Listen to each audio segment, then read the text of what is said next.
Good morning बच्चों। आज मैं आप सबको पढ़ाने वाली हूँ आपकी हिंदी पाठ्य पुस्तक रिमझिम का पाठ 5, जिसका नाम है जहाँ चाह वहाँ राह।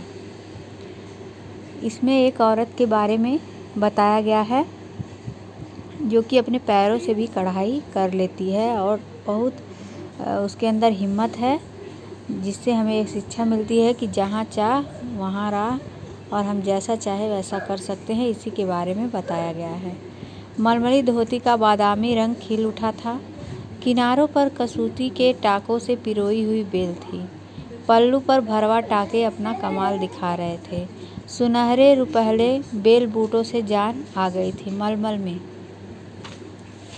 इन बेल बूटों को सजाया था ईला सचानी ने। ईला की हिम्मत की अनूठी मिसाल है ये कढ़ाई के नमूने। एक मलमल का चादर था बच्चों, उस पे ईला सचानी नाम की एक औरत थी जिसने उस पर कढ़ाई की थी भरवा टाके से, जो कि बहुत ही सुंदर देख रहा था। उसमें बेल बूटे भी, फूल पत्तियां भी बनी हुई थी जो एक मलमल के कपड़े में थी। उसका नाम था ईला सचानी। उसी के बारे में यह कहानी है। ईला की हिम्मत की अनूठी मिसाल है कढ़ाई के नमूने। जो कढ़ाई हैं वो ईला की हिम्मत की अनूठी मिसाल है, बहुत अच्छी मिसाल है, क्योंकि वो अपने पैरों से उस पर कढ़ाई कर रही थी। 26 साल की ईला गुजरात के सूरत ज़िले में रहती है। उनका बचपन अमरेली ज़िले के राजकोट गांव में अपने नाना के यहाँ बीता। सांझ होते ही मोहल्ले के बच्चों घर से बाहर आ जाते। कुछ मिट्टी में आड़ी तिरछी लकीरें खींचते, कुछ कनेर के पत्तों से पिटपिटी बजाते, कुछ गिट्टे खेलते, कुछ इधर उधर से टूटे फूटे घड़ों के ठिकरे बटोर कर पिट्ठू खेलते। जब इन खेलों से मन भर जाता तो पेड़ की डालियों पर झूला डालकर ऊंची ऊंची पेंगे लेते और ऊंचे स्वर में एक साथ गाते। कच्ची नीम की निबोरी सावन जल्दी अय्यू रे, ऐसा वह गाना गा रहे थे। ईला गाने में तो उनका साथ देती, पर उनके साथ पेंगे नहीं ले पाती। रस्सी पकड़ने को हाथ बढ़ाती, मगर हाथ तो उठते ही नहीं थे। वह चुपचाप एक किनारे बैठ जाती थी। मन ही मन सोचती, मैं भी ऐसा कुछ क्यों नहीं कर पाती। बच्चे भी चाहते कि ईला किसी न किसी तरह तो उनके साथ खेल सके।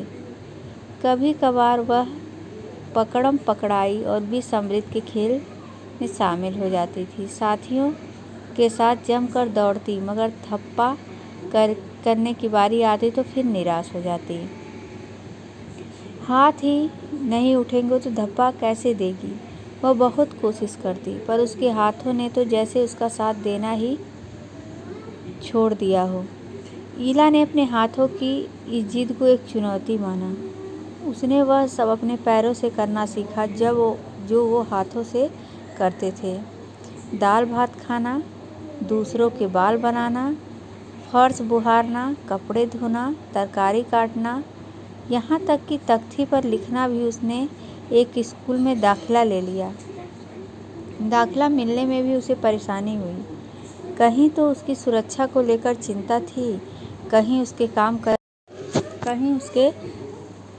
काम करने की गति के लेकर भी लोग परेशान थे। किसी काम को तो वह इतनी फुर्ती से कर जाती कि देखने वाले दंग रह जाते, पर किसी काम को थोड़ी बहुत परेशानी तो आनी ही थी। वह परेशानियों के आगे घुटने टेकने वाली नहीं थी। उसने 10वीं कक्षा तक पढ़ाई की। वह 10वीं की परीक्षा पास नहीं कर पाई। ईला को यह मालूम न था कि परीक्षा के लिए उसे अतिरिक्त समय मिल सकता है। उसे ऐसे व्यक्ति की सुविधा भी मिल सकती है जो परीक्षा में उसके लिए लिखने का काम कर सके। यह जानकारी ईला को समय रहते मिल जाती तो कितना अच्छा रहता। बच्चों, जो ईला थी वह 26 साल की थी और गुजरात के सूरत ज़िले में रहती थी। उसका जो बचपन था वो अमरेली के राजकोट गांव में अपने नाना के यहाँ बीता था। वह अपने हाथों से लाचार थी। ईला जो थी अपने हाथों से लाचार थी। जब शाम को बच्चे सभी खेलने निकलते, कोई पिटपिटी बजा रहा था, कोई गिट्टे खेल रहा था, कोई इधर उधर टूटे फूटे घड़ों को ठिकरे बटोर रहा था, लेकिन ईला के हाथ तो इन सब चीज़ों के लिए नहीं उठ रहे थे। फिर ईला सबको देखती रहती थी। डालियों पर झूला डालकर ऊंची ऊंची पेंगे लगाते, ऊंचे स्वर में एक ही साथ गाते। तो जो पेंगे लगाते अपने हाथों से सब कुछ कर लेते थे, लेकिन ईला ये सब देख रही थी। वो कुछ भी ऐसा नहीं कर पा रही थी।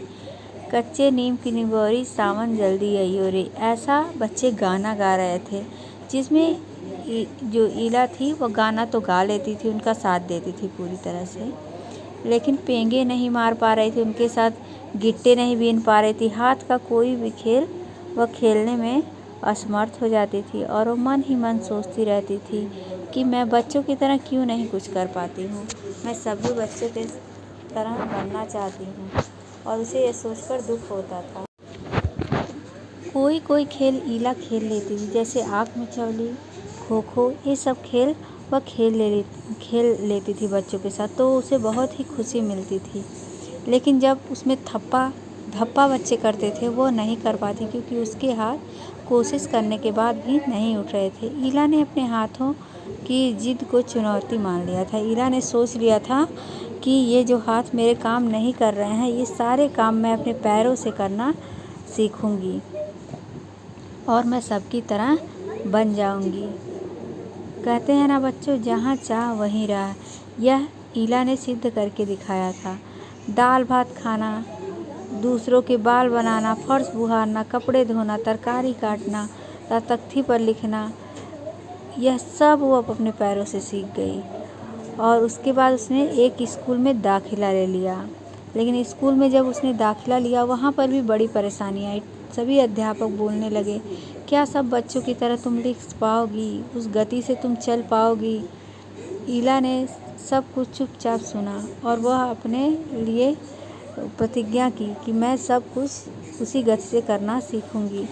लेकिन कहते हैं ना, जो काम जितनी अच्छे से हाथ करेगा वो पैर नहीं, जो पैर करेगा वो हाथ नहीं, कुछ एक कमी तो रह जाती है। लेकिन ईला सब काम करती गई, लेकिन छोटे छोटे कोई काम रह जाते जो उसका काम नहीं हो पाता। 10वीं की परीक्षा में ईला फेल हो गई, क्योंकि उसे लिखने की गति उसकी धीमी थी। लेकिन ईला को पता नहीं था कि उसे ज़्यादा समय मिल सकता है या उसे परीक्षा में किसी के द्वारा लिखे जाने की सुविधा मिल सकती है। यह सब बातें पता न होने के कारण ईला परीक्षा में फेल हो गई, लेकिन ईला ने तब भी हिम्मत नहीं हारी। अगर ईला को यह बात पता रहती कि उसे परीक्षा में किसी का सहायता मिल सकता है लिखने के लिए, तो ईला शायद 10वीं की परीक्षा पास हो जाती। लेकिन बिना जानकारी की वजह से ईला 10वीं की परीक्षा में फेल हो गई। लेकिन ईला पढ़ाई में बहुत ही अच्छी थी। उसे इस बात का दुख है, पर यहाँ आकर अब कुछ खत्म नहीं हो जाता ना। उसकी माँ और दादी कासीदाकारी करती थी। वह उन्हें सुई में रेशम पुरोने से लेकर बूटियाँ कोड़ते हुए देखती थी। न जाने कब उसने कसीदाकारी करने की ठान ली। यह भी उसने अपने पैर के अंगूठे का सहारा लिया। दोनों अंगूठों के बीच हुई थामकर कच्चा रेशम पिरोना कोई आसान काम नहीं था, पर कहते हैं ना, जहाँ चाह वहाँ राह। उसने विश्वास और धैर्य ने कुदरत को भी झुठला दिया। 15-16 साल की होते होते ईला काठियावाड़ी कासीदारी में माहिर हो चुकी थी। किस वस्त्र पर किस तरह के नमूने बनाए जाते हैं, कौन से रंगों में नमूना खिल उठेगा और टाँके कौन कौन से लगेंगे, यह सब समझ गई थी।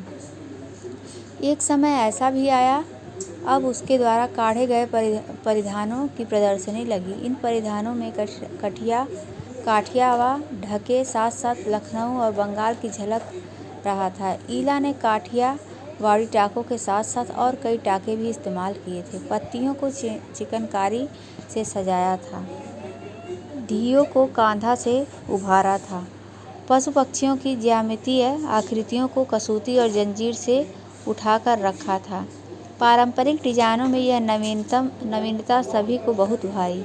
ईला के पाँव अब रुकते नहीं, आँखों में चमक, होठों पर मुस्कान, अनूठा विश्वास लिए वह सुनहरी रुपहली बूटियाँ उकेड़ते थकती नहीं थी। बच्चों, जब वो 10वीं की परीक्षा में फेल हो गई, लेकिन उसने हिम्मत नहीं हारी। उसने कहा, यही सब कुछ ख़त्म तो नहीं हो जाता, मैं और कुछ भी कर सकती हूँ।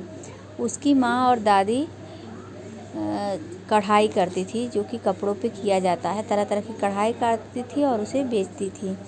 उसके दिमाग में आया, क्यों अगर माँ और दादी ये सब कर सकती हैं तो मैं क्यों नहीं कर सकती। उसने क्या किया कि पैरों के अंगूठे का सहारा लिया और सुई में धागे डालने का पहले प्रयास किया, और इस तरह से वो धीरे धीरे धागा डालना सीख गई और उसने पैरों से कसीदीकारी करना सीख लिया।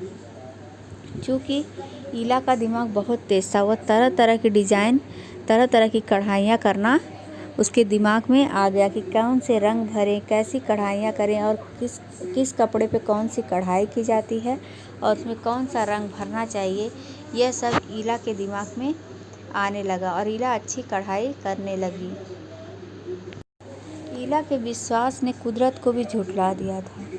वह अपने दोनों अंगूठों के बीच में सुई पकड़कर और धागे डालकर अच्छा कढ़ाई करना शुरू कर दी।